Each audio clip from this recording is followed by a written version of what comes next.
Malvinas, memoria, presente y futuro. Un programa del Centro de Excombatientes Islas Malvinas, CECIM La Plata. Muy buenas tardes, una vez más nos encontramos en Malvinas, Memoria, Presente y Futuro, el programa del CECIM La Plata, que hace año tras año este programa en la Radio Universidad Nacional. La verdad que es un orgullo para nosotros y aún más contentos que seguimos creciendo en nuestro canal de YouTube. Denle seguir, Malvinas, Memoria, Presente y Futuro en YouTube. Muy contentos por las repercusiones que van haciendo de a poco los recortes en nuestras redes sociales. La gente lo va compartiendo, se va enterando que también los excombatientes de Malvinas tienen un programa y la verdad que para nosotros eso nos llena de orgullo. Hoy dos entrevistas muy interesantes vinculadas a la tierra argentina, y no hablo de la cuestión inmobiliaria, sino hablo de la parte productiva. Vamos a estar hablando con dos personas que saben y mucho, una ligada a lo que está pasando con el INTA y otra más ligada a lo que está pasando en general en lo que es el campo profundo, la producción agropecuaria, la producción ganadera, qué es lo que pasa con las retenciones, qué es lo que pasa en esta Argentina que parecía que se le iba a dar vía libre al campo, pero que sin embargo no es tan así. Ahora sí estamos en comunicación con un amigo del Centro de Excombatientes, alguien que para nosotros es un pilar fundamental para hablar de lo que pasa más allá del alambrado de 5 hilos. Estamos hablando de un paceño, chacarero y escritor, miembro del movimiento Arraigo y agrupación Grito de Alcorta, seguidor de Bases Federadas y de la Mesa Agroalimentaria, ex dirigente de la Federación Agraria. Pedro Peretti, ¿cómo andas, amigo? ¿Todo bien? Acá Martín en el piso. ¿Qué tal? ¿Cómo le va? Muchísimas gracias por el llamado, un placer. La verdad, Pedro, que siempre que queremos entender qué es lo que está pasando en la Argentina en relación al campo, miramos tus redes sociales, escuchamos qué es lo que estás diciendo, porque sabemos que por ahí pasa la verdad. Y bueno, un poco eso es lo que te queríamos venir a preguntar, porque estuvimos escuchando en los medios de comunicación algo que, no sé, yo creí que no iba a suceder, que era quitarle las retenciones al campo y volver a ponérselas. ¿Nos podés explicar a los que no entendemos nada de eso qué es lo que está sucediendo? Bueno, lo que sucedió es que se abrió una ventana durante 6 meses para que se liquidara la mayor cantidad de cereal. Se liquidó una buena cantidad de cereal. Deben haber liquidado más o menos unos 24, 25 millones de toneladas de soja. Todavía deben quedar 20 millones sin vender y 10, 12 millones de toneladas de maíz sin vender. ¿Por qué? Porque el gobierno necesitaba dólares y estaba apurando la liquidación de esas divisas. Pero bueno, ahora la volvieron a reinstalar las retenciones, porque las retenciones, mientras le debamos al Fondo Monetario Internacional, no se van a poder sacar. Por eso que el sector agropecuario, que fue tan pro Macri y tan pro Milei, que son los que trajeron al fondo, tienen que saber que trajeron su propia guillotina. Cuando trajeron al fondo los partidos que ellos apoyaron, bueno, saben que no le van a sacar las retenciones, eso es así. Pedro, me acuerdo en el 2008 el paro de la patronal por lo de la ley 125. ¿Le podés recordar a la gente lo que fue eso? Bueno, ese fue un conflicto por el aumento de las retenciones móviles, que se dispuso en determinado momento, pero no era lo que se recaudaba de las retenciones en ese momento, no era para pagar la deuda externa como es ahora, era para hacer la asignación universal por hijo, por ejemplo, ¿no? Con eso se financió la UH o se financió las distintas políticas públicas. Digo, eso fue, y además de que se estaban disparando el precio de los alimentos en el consumo interno. Bueno, esa fue una medida que si bien es la misma que se tomó ahora, pero el objetivo era totalmente distinto. Ahora es pagar la deuda externa, antes era mejorar la calidad de vida de los argentinos. va cambiando radicalmente. Leía en los posteos y en los comentarios que vas haciendo en tus redes sociales la importancia de que el peronismo vuelva a debatir entre los productores, porque parecería que el antikirchnerismo caló muy hondo en los pueblos del interior, en los productores que capaz que creían que eran más de lo que producían. Y la verdad que hoy, bueno, la verdad que no es que están tirando manteca al techo con este gobierno, sino que también hay un tira y afloje. Bueno, hoy concretamente estamos mucho peor que con el gobierno de Alberto Fernández en el sector agropecuario. Mucho peor, ¿eh? Al gobierno de Fernández, en una etapa de bonanza para el sector agropecuario, le hicieron 2 paros generales y 3 movilizaciones. Una de ellas famosa con la Burrich a caballo en San Nicolás. Me acuerdo. ¿No? Bueno, ahora estamos mucho peor que en esa época y ni siquiera sacaron un comunicado.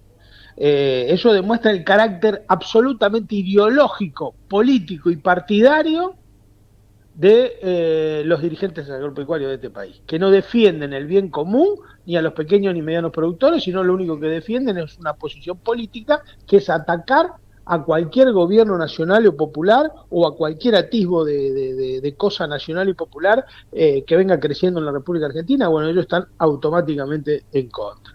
Eso es muy importante tenerlo en cuenta, porque la gente por ahí se confunde y dice, no, la Federación Agraria, no, señores, la Federación Agraria está al servicio del neoliberalismo agrario, al servicio de la derecha política, al servicio de este verdadero desastre que tenemos hoy en la República Argentina. ¿Cómo le podemos explicar a la gente? Insisto, Pedro, yo creo que las redes sociales nos alienan, cada vez vivimos más pensando en la serie que vamos a ver a la noche, y por ahí lo que antes era más común, que era hablar entre las personas y contarnos de qué trabaja cada uno, se va perdiendo un poco. El chacarero, el productor agropecuario, el que tiene 700, 800 hectáreas, no es el terrateniente el que condiciona el destino de la Argentina, pero sin lugar a dudas ha tenido un antiperonismo que le caló hondo. Hoy vos cómo ves esa situación, que reflexionan, que sigue preponderando el odio al peronismo, ¿cómo lo notás? No, sigue preponderando el odio al peronismo. No, la mayoría odia no solo al peronismo, no odian al peronismo, porque a Duhalde no lo odian, a Menem no lo odian, a Rucauf no lo odian. Odian al kirchnerismo, que es una cuestión totalmente distinta. ¿Por qué? Porque el kirchnerismo vino a poner cosas muy importantes en este país. Vino a dar un debate ideológico en favor de los sectores populares que bueno, y que a ellos los ha afectado. El kirchnerismo vino a reponer el Renatea, que es volvió a poner la jubilación del peón rural en los 57 años. Hizo completar el estatuto del peón rural, vino a hacer la ley de extranjerización de tierra, por darte un ejemplo, vino a estatizar el Belgrano Cargas para traer la producción del norte hasta acá. Digo, tomó medidas que afectaron intereses concretos de la oligarquía terrateniente del país y por eso se le ha insuflado tanto odio, pero bueno, es así. ¿Y vos cómo creés que va a manejarse de acá a, no sé, me imagino que están esperando un poco las elecciones, pero me refiero a lo que es la Federación Agraria, lo que nosotros conocemos como la rural, la gente que maneja la tierra en la Argentina? ¿Le está teniendo paciencia? ¿Se le está agotando la paciencia con Milei? No, le van a tener paciencia. Ellos temen que vuelva el kirchnerismo al gobierno. O sea, ellos no van a hacer nada que pueda perjudicar políticamente y menos antes de las elecciones. Eso es así. Así que en ese sentido no tenemos que albergar ninguna esperanza. Solo el pueblo salvará al pueblo. Solo el pueblo salvará al pueblo. No vamos a esperar nada de la oligarquía terrateniente de este país, porque nunca, jamás hizo nada en favor de los sectores populares. Lo único que hizo fue conspirar contra los gobiernos que representaban a los sectores populares. Por lo tanto, no tenemos que esperar absolutamente nada de ellos. Estaba leyendo que una de las cosas que es importante es reforzar la lucha por la injusticia que se comete contra Cristina en esta condena absurda por jueces coimeros, y vos planteás que bueno, que no tiene que pasar todo en la capital federal, sino que en las zonas rurales tienen que haber momentos de reunión y momentos de debate. Sí, hemos lanzado unos círculos de resistencia peronista, que lo hemos llamado, del campo nacional y popular, el nombre es lo de menos, sino que hemos lanzado esta idea de encontrarnos, de organizar una mateada, de organizar alguna acción esclarecedora para la opinión pública, fundamentalmente en los lugares del interior profundo en la Argentina, donde domina un gorilismo muy fuerte. Bueno, la idea es un poco de darle instrumento a esos compañeros, tratar de coordinarlos, organizarnos, sin ninguna pretensión electoral, ni de armar nada, solamente tratar de coordinar y mejorar la resistencia a este verdadero fascismo que nos está gobernando y tratando de colaborar con la libertad de Cristina, que nuestra, por lo menos para los que estamos ahí, es nuestra única líder. Uh-huh. Y haciendo este ejercicio, te invito a una al menos, no es para resolverlo entre esta charla, pero ¿qué es lo que tiene que proponer el peronismo al productor agropecuario, al productor ganadero? Lo primero que tiene que proponer el peronismo tiene que separar al rentista del productor agropecuario. Debe hacer una política orientada al productor genuino, al productor agropecuario genuino, no al que tiene tierra y las alquila para que otros siembren. Lo segundo que tiene que hacer es aumentar las retenciones. Ningún productor que siembre menos de 50 hectáreas de trigo y de maíz tiene que pagar retenciones cero. De 100 a 150 o 200 hectáreas, el 50% de la retención. Y el que siembra más de 200 hectáreas, el 100% de la retención.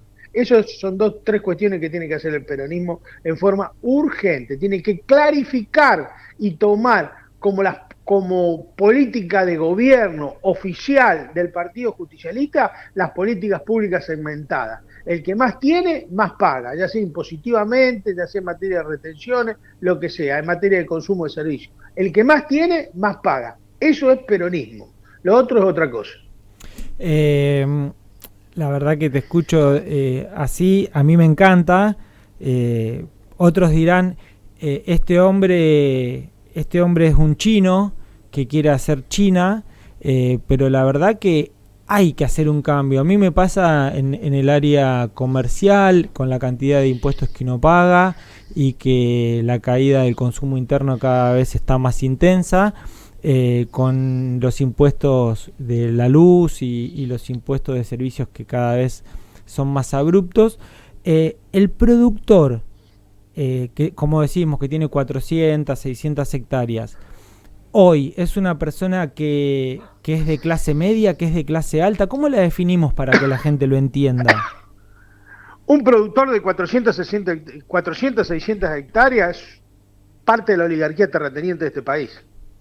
Un pequeño productor tiene que tener 50, 60, 70 hectáreas. Por eso es muy importante discutir la unidad económica. ¿Qué es la unidad económica? La unidad económica está fijada por ley en la provincia de Buenos Aires, en la provincia de Santa Fe, en Entre Ríos, en Córdoba. Es la cantidad de tierra necesaria, de acuerdo al suelo y a las producciones imperantes en la zona, que necesite una familia tipo para vivir. En la Pampa Húmeda son 70 hectáreas. Con 70 hectáreas, trabajando 8 horas por día, una familia vive en condiciones óptimas. Si vos tenés 10 veces esa cifra, sos parte de la oligarquía terrateniente de este país. Entonces es muy importante tener el concepto de lo que es la unidad económica. Ese productor, ese gran productor, ese es parte de la clase alta de este país y es parte de los que redistribuyen el discurso en contra de los sectores populares. Es la base de sustentación, de donde crece y florece este discurso antiderecho, anti campo nacional y popular, es ahí, en esa clase social. Pedro, te pregunto, viste que ahora, no sé si lo has visto vos, pero estuvieron circulando en internet un mapa que divide a la Argentina en 3 en base a su población, y está más o menos dividido en norte, AMBA y sur, con lo cual es bastante llamativo, porque es verdad que el AMBA tiene un promedio de más de 10 millones de personas. ¿Vos creés que es posible repoblar la Argentina con una visión productiva agropecuaria, ganadera? Es necesario. Hay que industrializar la ruralidad, hay que urbanizar la ruralidad, hay que tener una política racional de la ocupación poblacional de nuestro territorio. ¿Cuánto hace que la Argentina no discute una política de población? ¿Cuánto hace que la Argentina no pone sus ojos en el problema del arraigo en el interior profundo? Bueno, son cuestiones que necesariamente tenemos que abordar si queremos querer una nación integrada, una nación próspera. Si no, sigamos así. Transformemos como viene pasando ahora, que transformamos a todo el campo en un inmenso desierto verde y estamos amontonando a la gente en el AMBA, en Rosario y en Córdoba y algo en Mendoza, y el resto va a ser un inmenso desierto sembrado todo de soja, en donde no existe ni siquiera un vestigio de vida animal, no existe ni un gato queda vivo ahí. Uh-huh. Una de las cosas que leía en tus publicaciones es que estuviste al sur de Córdoba, en la Boulaye, entre otros lugares, un pueblo que conozco y que tengo mucho afecto porque uno de los excombatientes del centro de La Plata es de ahí, pero sé que es una zona que no es muy kirchnerista, que digamos. ¿Cómo lo ves vos ahí? ¿Cómo lo está tomando la gente este nuevo gobierno? Bueno, que no sea kirchnerista no significa que no haya compañeros kirchneristas. Hubo mucha gente en la Boulaye, mucha gente en Jovita, estuvimos en Mendoza, en todos lados hay gente que son del campo nacional y popular, que vienen de distintos palos, que vienen de distintos orígenes, pero que tienen todo en común este anhelo por la justicia social, la liberación nacional y la independencia económica de nuestro país. Y eso es lo que nosotros tenemos que propender a unir. Son uno, es uno, son cinco, son 50, son 50, son 500 y son 500.000, son 500.000. Todos los compañeros valen uno y a todos los compañeros hay que atenderlo, y yo creo que ahí en el interior profundo de la Argentina hay una gran cantidad de compañeros valiosos que necesitan algún mínimo de contención y de organización para tratar de que aporten lo mejor cada uno de sí mismo para esta causa común, que es la causa de la liberación nacional y social de nuestro pueblo, ¿no es cierto? Sí, ¿y cuáles son las primeras demandas que les hacen llegar? Mira, las primeras demandas que nos hacen llegar es que nadie los habla, que nadie va, que nadie se acuerda del interior de la República Argentina. Esa es la primera demanda que hay un excesivo porteño-centrismo en nuestro país y en la política, y del cual nuestro sector no escapa a eso. Esa es una demanda constante. Están cansados del manejo porteño-céntrico de la política. ¿Qué te iba a decir?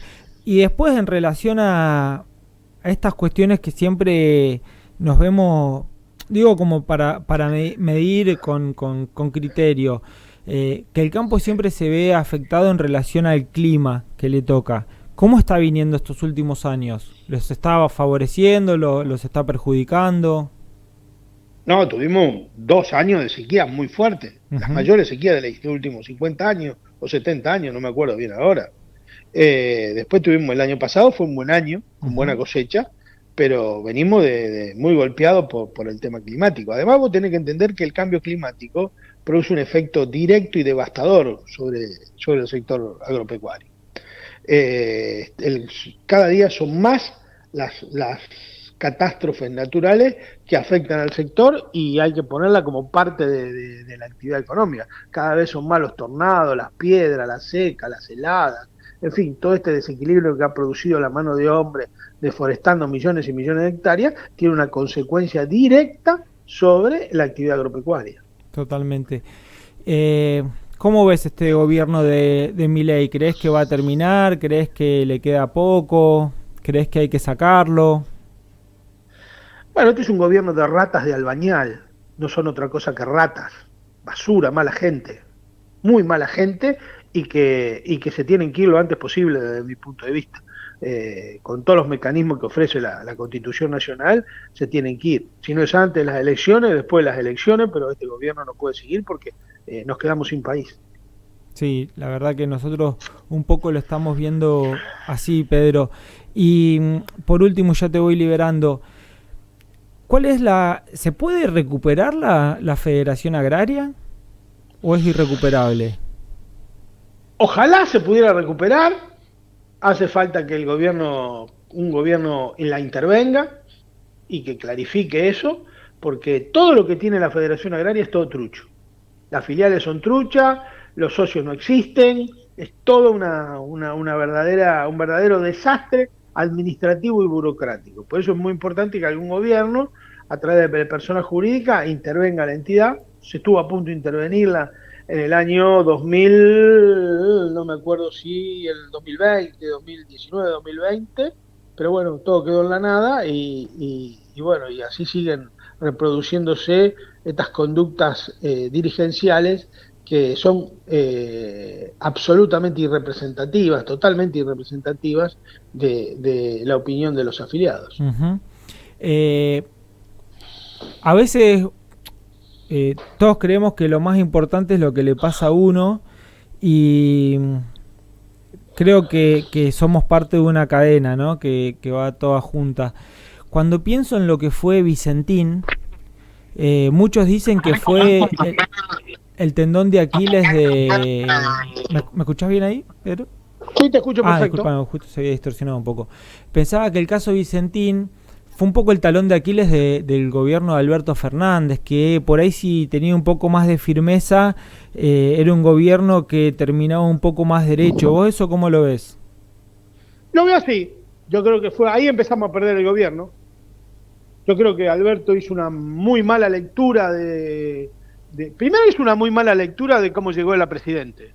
Nunca entendió que lo habían puesto, que lo habían nominado, que él no había ganado nada.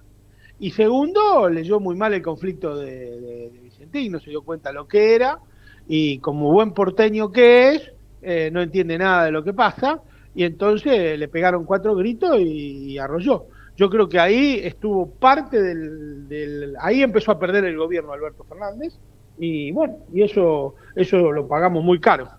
Hubiera sido un paso extraordinario que Vicentín sea estatal y que hubiéramos tenido una empresa para controlar los alimentos, regular los precios, cobrar buenos impuestos, que no significan muchos, sino cobrarle a quien hay que cobrarle.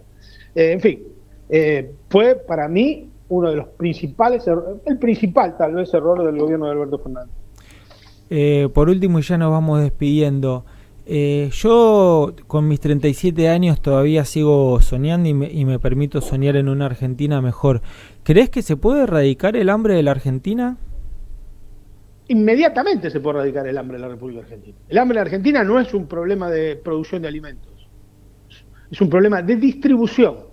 El hambre en el mundo no es un problema de distribución de alimentos, es un problema de distribución. No hay pueblo ni país en el mundo que no produzca los suficientes alimentos para alimentar a su propia población.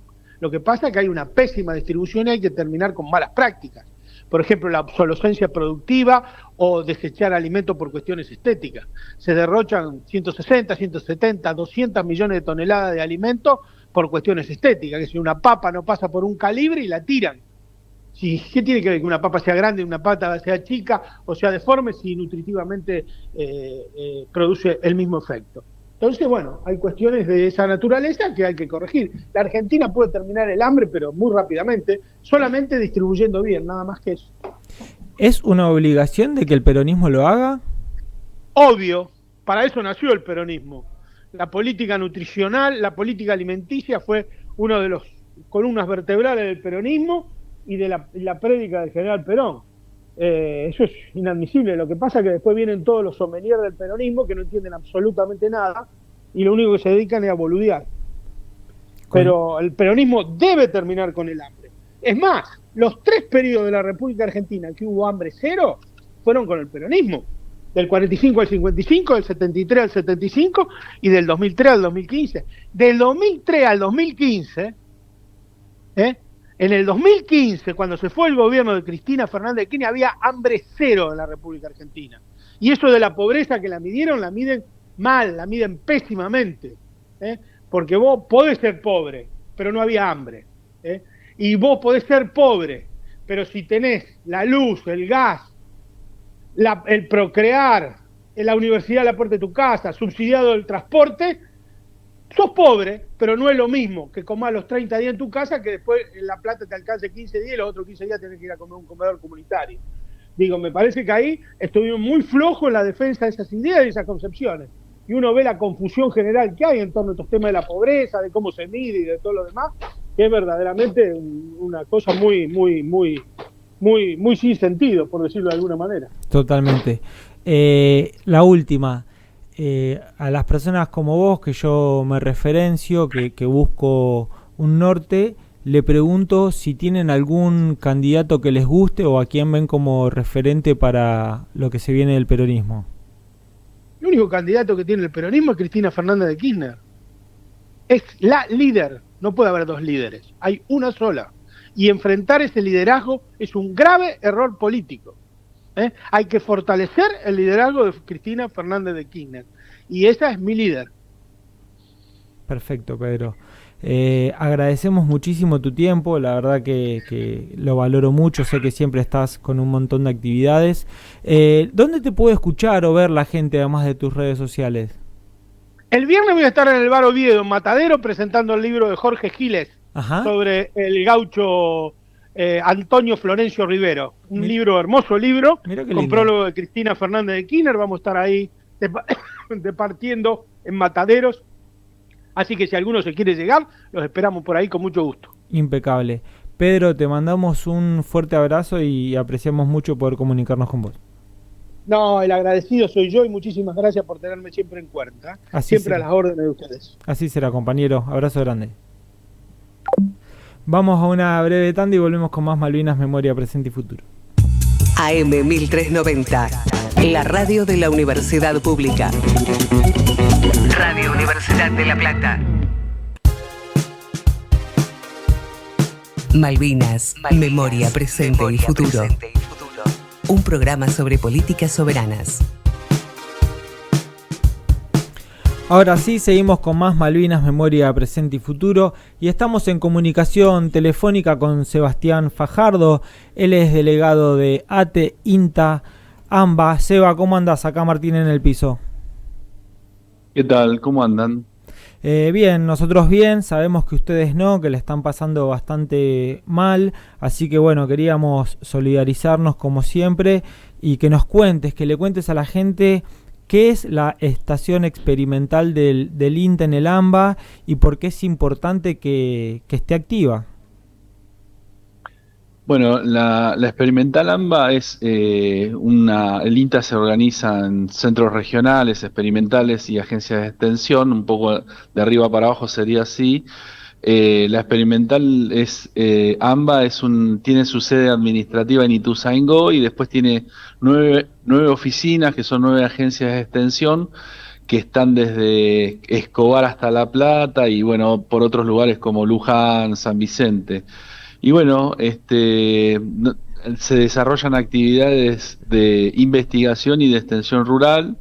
Y bueno, nosotros somos más de 100 trabajadores que trabajamos en estas actividades que recién les comentaba y nos vinculamos con productores, hay asistencia directa en distintos tipos de producciones porque estamos hablando de un territorio que es periurbano, que produce alimentos de cercanía, productos frescos, que abastece a Capital Federal y todas las ciudades del conurbano bonaerense y también a otros lugares del país, y que bueno, dentro de este territorio hay producción de todo tipo, pero se destaca el cinturón hortícola más importante del país.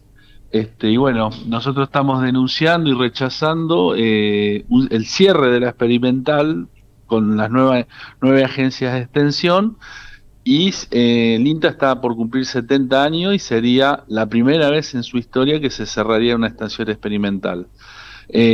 ¿Cuáles son los problemas que vemos? Primero, bueno, los más de 100 trabajadores que estamos con una gran incertidumbre de cómo sigue nuestra situación y después, bueno, nada, todos los procesos abiertos, las investigaciones en curso que están en desarrollo, el vínculo con los productores, con las organizaciones de productores en qué quedan los convenios que tenemos con otras instituciones, en qué queda todo eso, y también hacer la pregunta de si el INTA no tiene nada que hacer en el cinturón hortícola más importante del país. Otras preguntas que nos hacemos es la sede administrativa donde se hacen un montón de investigaciones. Hay 30 hectáreas en Ituzaingó, a la entrada del Parque Leluar, que tienen un valor inmobiliario altísimo. Entonces, ¿qué va a suceder con todo eso? Sobre todo teniendo los antecedentes cercanos de fines del año pasado, donde se vendió un edificio, el INTA remató un edificio en Palermo, en Capital Federal, y se entregaron 40 hectáreas en Salta para otro barrio. Entonces, todo eso sabemos que se viene, el cierre de la experimental es inminente. Bueno, nada, estamos saliendo a denunciarlo y a rechazar este plan de desguace de la institución, ¿no? Es clarísimo, pero lo que está haciendo este gobierno, creo yo que nos obliga, Seba, lamentablemente, a hacer más docencia de la que nos vemos obligados, ¿no? Como por ejemplo que es explicar qué es esta estación experimental, porque nos llevan a un nivel de ninguneo y de bastardear absolutamente todo lo soberano, que como sucede con el Garrahan, te quería preguntar, ¿qué tipo de profesionales lo forman al INTA, en este caso la Experimental AMBA? Bueno, estamos hablando de que la totalidad de los trabajadores que estamos hablando de profesionales, en su mayoría somos ingenieros agrónomos, veterinarios, pero también, bueno, tenemos compañeros comunicadores, todos los trabajadores del INTA hemos ingresado por concurso. Yo, por ejemplo, hoy estoy en la planta permanente después de muchísimos años y a lo largo de toda esta carrera que he hecho dentro de la institución, tuve 3 concursos, o sea, que no es que acá alguien se paró y dijo, bueno, vos entrás, vos no entrás, no sería ese el esquema dentro de la institución. Y estamos hablando de becarios que han hecho becas y que han hecho un recorrido de formación e investigación.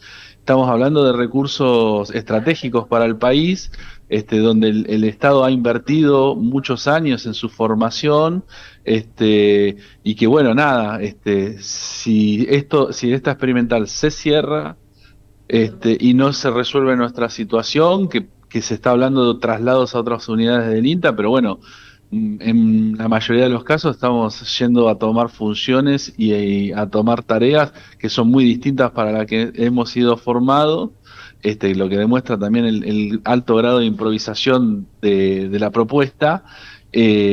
Nada, estamos perdiendo un montón ya venimos perdiendo compañeros por retiros voluntarios, ya venimos perdiendo compañeros porque se los obliga a jubilarse y porque la verdad que los salarios son muy bajos y muchos compañeros eligen o ir al sector privado o eligen migrar del país a otros lugares donde le están priorizando más la ciencia y la tecnología que lo que está sucediendo con este gobierno.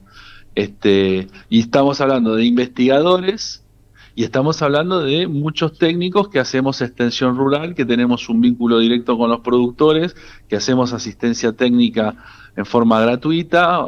Gratuita me refiero, es la presencia del Estado llevando políticas públicas al territorio y que de a poco nos van corriendo y nos van retirando y va habiendo cada vez una mayor ausencia en el territorio de todas estas políticas públicas, como por ejemplo que durante el año pasado hemos perdido 2 programas fundamentales para nuestra intervención en el territorio, como son el programa Cambio Rural y el programa Pro Huerta, programas que ya tenían décadas y décadas de funcionamiento y que bueno, se retira eso y lo que esa política pública que estaba en el territorio en pleno funcionamiento hoy ya no está y hay un claro vacío que no lo ocupa nada eso. Y insisto, si no tenés problema, hacemos un poquito de docencia, porque, corregime si me equivoco, más o menos el cinturón hortícola platense produce alimentos para más de 10 millones de argentinos. ¿Es así eso? Y sí, porque estamos hablando del territorio más densamente poblado de la Argentina, que es el área metropolitana de Buenos Aires. Viene a ser como el segundo cordón hortícola de los más grandes de América Latina, digo. Es importante. Sí, sí, seguro. Es un ejemplo a nivel mundial en ese sentido. Es el más importante de la Argentina, no sé si ya lo había dicho. No. Y sí, es el cinturón hortícola platense, que en realidad es La Plata, Florencio Varela, Berazategui, ahora se está expandiendo más para el lado de Magdalena. Es el cinturón hortícola más grande del país, que produce alimentos frescos para toda esta zona, que es la zona más densamente poblada, y también para otras provincias. Ahí nosotros nos hacemos la pregunta: ¿el INTA no tiene más nada que hacer en este territorio de una gran dinámica productiva? ¿No tiene nada que hacer? ¿No tiene ninguna propuesta para desarrollar, para mejorar la producción? Entonces, bueno, ese es un poco el escenario. Después, nada, hay otras producciones también que se acompañan, porque y después tiene que ver también con, por ejemplo, el tratamiento de residuos que generan las granjas. Después también hay tareas vinculadas durante muchos años, vinculadas a lo que son las ciudades, la agricultura urbana y el aporte en ese sentido. Seba, te Pero quería preguntar en base a eso, en base a estos dos proyectos que bien nombrabas, porque entre las cosas que yo he escuchado y aprendido del rol de los compañeros del INTA, es que, entre otras de las cosas que le enseñan a los productores, es la utilización de los agroquímicos y fertilizantes que utilizan para los alimentos que luego vamos a comer en la mesa de todos los argentinos, ¿verdad? claro, claro. Nosotros durante toda la experimental AMBA, que es esta que estoy planteando, que está a punto de cerrarse, desde sus inicios, y entendiendo que el INTA está acompañando a productores de alimentos frescos, verduras, frutos.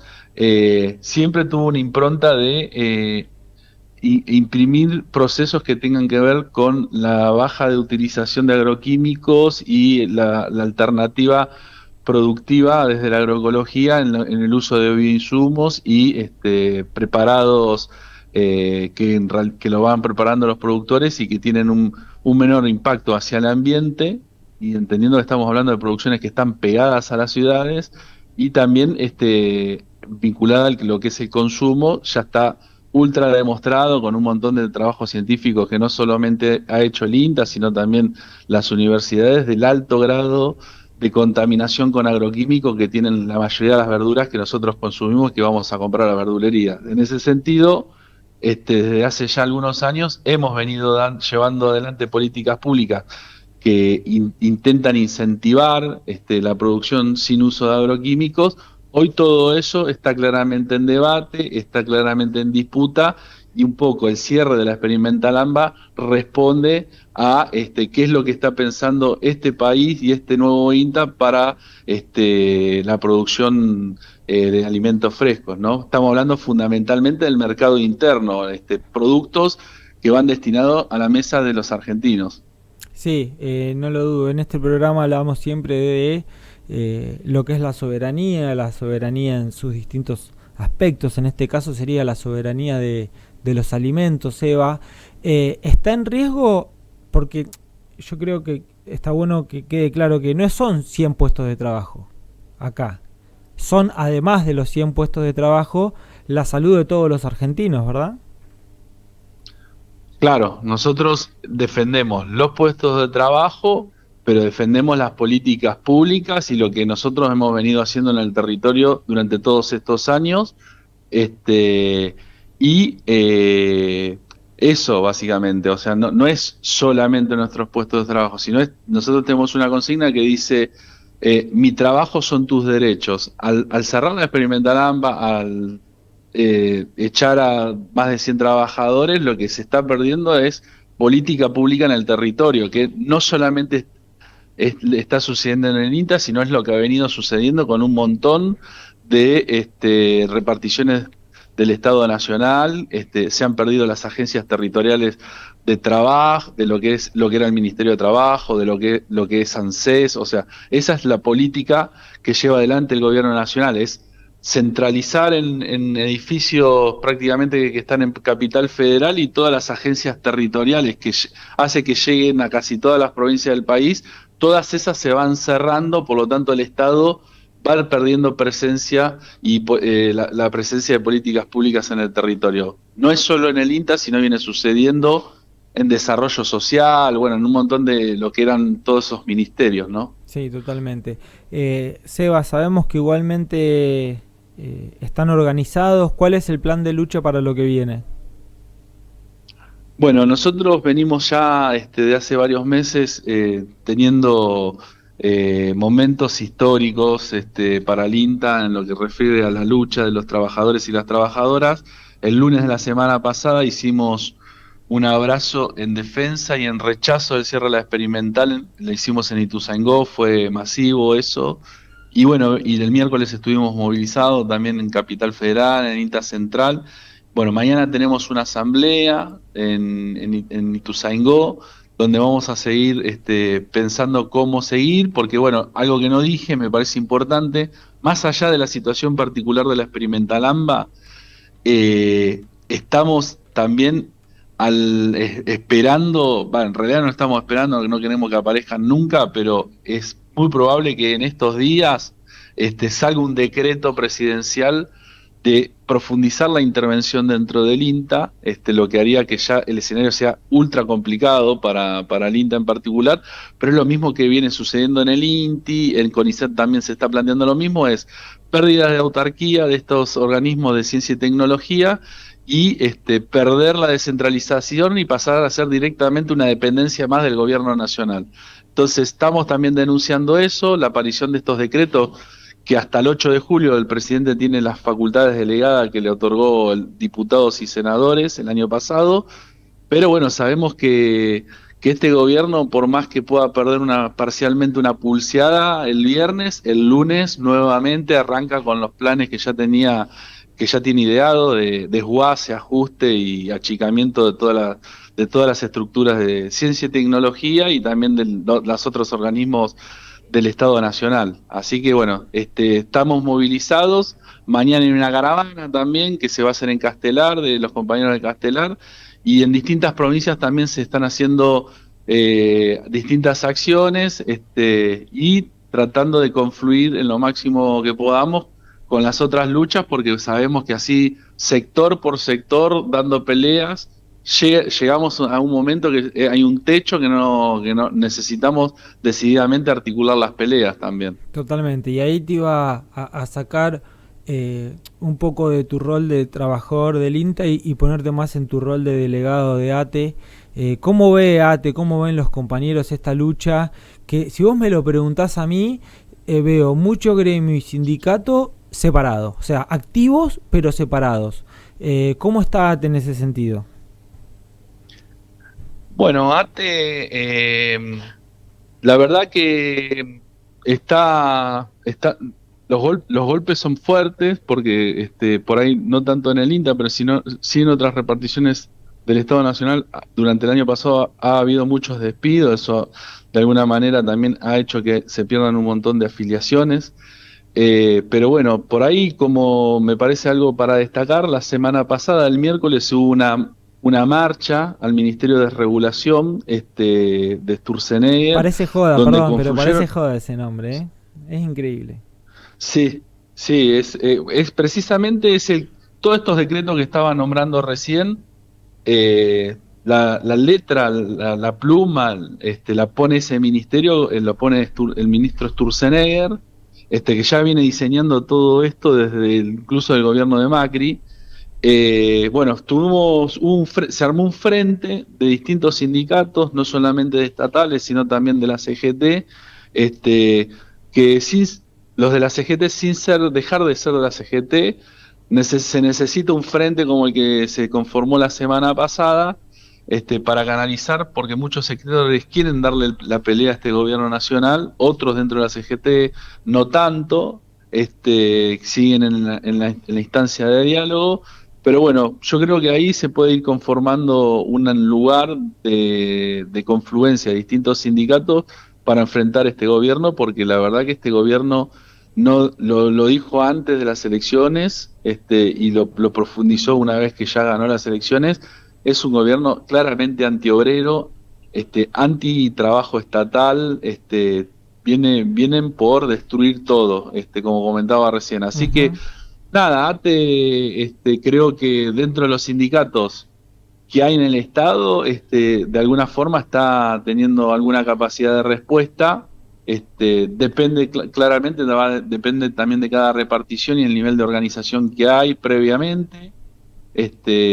Pero bueno, yo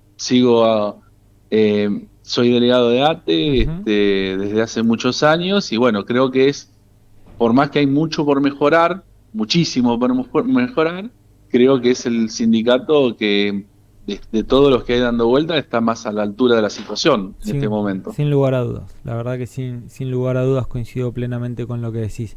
Seba, la última. La verdad que ganó Milei porque lo votó la gente. ¿En el INTA lo votaron a Milei? ¿Conocés gente que lo haya votado, que esté arrepentido, que no? ¿O hay... Sí, a mí me parece importante por ahí hacer algunas aclaraciones, qué sé yo. No es que nosotros ahora estamos bajo la agresión constante de un gobierno nacional. El gobierno nacional claramente nos plantea una batalla y está del otro lado y es el enemigo. Ahora, dentro del INTA, como en casi todas las reparticiones del Estado, no son todos de alguna manera del palo, por decir de una manera, o no han votado. Gran parte de los compañeros de trabajo han votado al gobierno de Milei.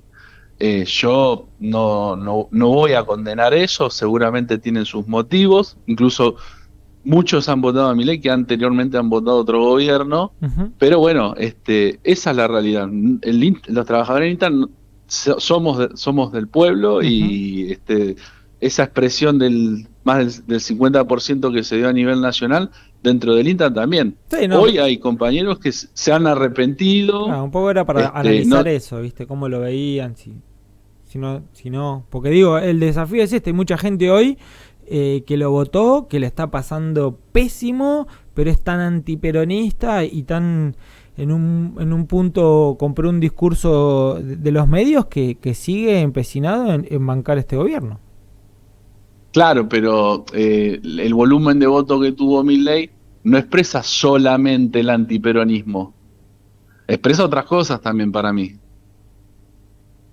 Sí, totalmente.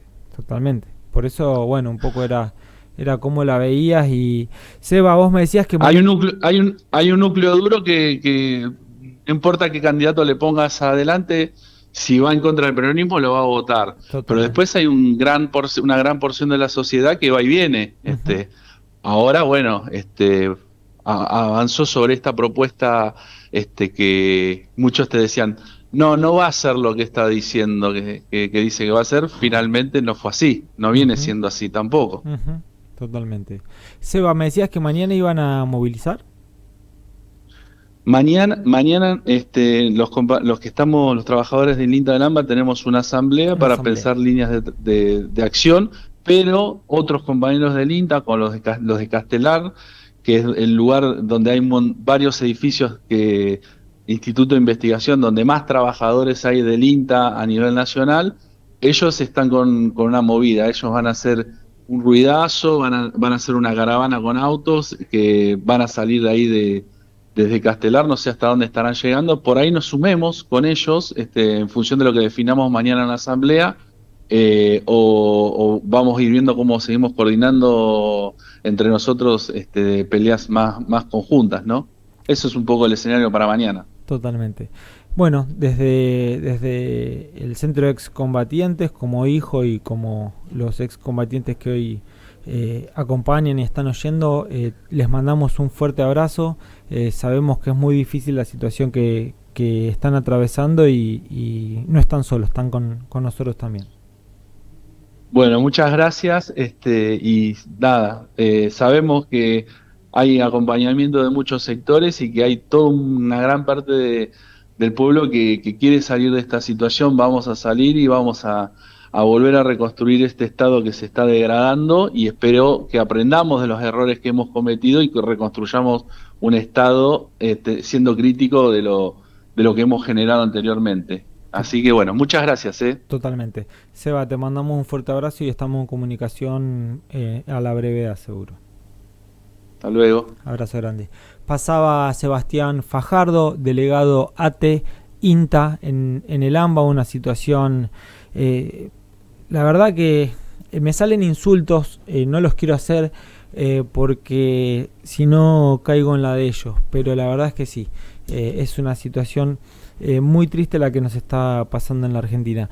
Quiero agradecer a mi amigo presidente del Centro de Excombatientes de Berisso Sebesim, Jorge Di Pietro, que ayer me invitó a su programa de radio, Caminando Malvinas, un programa que se emite todos los miércoles en vivo de 7 a 8 de la noche, de 19 a 20 horas, y que a su vez se repite los domingos de 11 a 12 de la mañana por la radio más antigua de Berisso, 98.1, Difusión Berisso. La verdad que estuve con Fabio, el conductor del programa, y con Jorge, la pasamos muy bien, reflexionamos un poco sobre esta realidad en la que nos encontramos hoy, el rol de los excombatientes y el rol de las nuevas generaciones para pensar en un mañana más próspero. La verdad que estoy muy agradecido con él y con Fabio, que me dieron la oportunidad de no solo conocer la radio, sino que después me invitaron al Sebesim de Berisso, me invitaron a un café, estuvimos charlando un buen rato, así que es muy interesante el programa que ellos hacen también para aquellos malvineros que siempre quieren escuchar noticias ligadas a la cuestión Malvinas. Es un programa súper interesante también. Ya nos hemos quedado sin tiempo, gracias a Ale Quiles y Raúl Contín en la operación. Nos encontramos el jueves que viene con más Malvinas, Memoria, Presente y Futuro. Chau.